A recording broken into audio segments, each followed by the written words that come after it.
Radium girls, glowing dial painters, and decaying jaws. In the early 1900s, luminous watches were all the rage. Watchmakers hired young women to paint numbers on clock faces with radium-based paint to keep their brushes sharp. Supervisors encouraged them to draw the bristles to a fine point with their lips. The women obliged, unknowingly ingesting radioactive material each time they lip-pointed.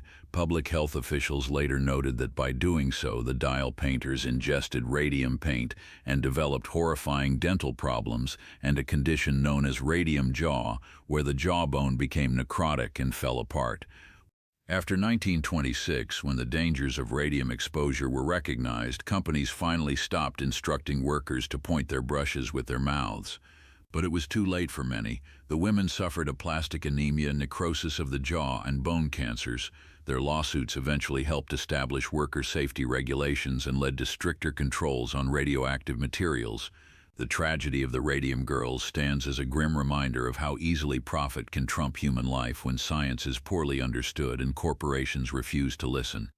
Their lawsuits eventually helped establish worker safety regulations and led to stricter controls on radioactive materials. The tragedy of the Radium Girls stands as a grim reminder of how easily profit can trump human life when science is poorly understood and corporations refuse to listen. Mary Toft, the woman who gave birth to rabbits. In 1726, a poor English servant named Mary Toft convinced physicians that she was giving birth to rabbits.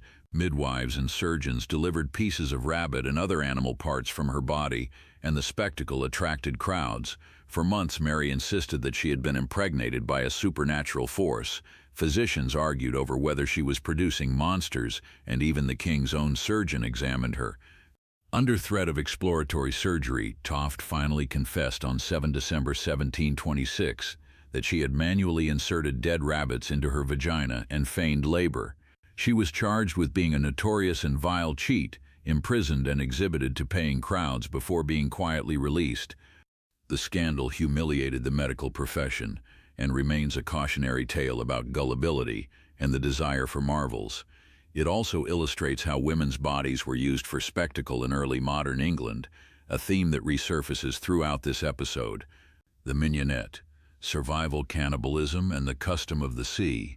In 1884, 4 English sailors set out to deliver a small yacht, the Mignonette, from England to Australia. A storm swamped their boat in the South Atlantic, leaving them adrift in a dinghy with little food or fresh water. For 19 days, they subsisted on a turtle, turnips, and their own urine.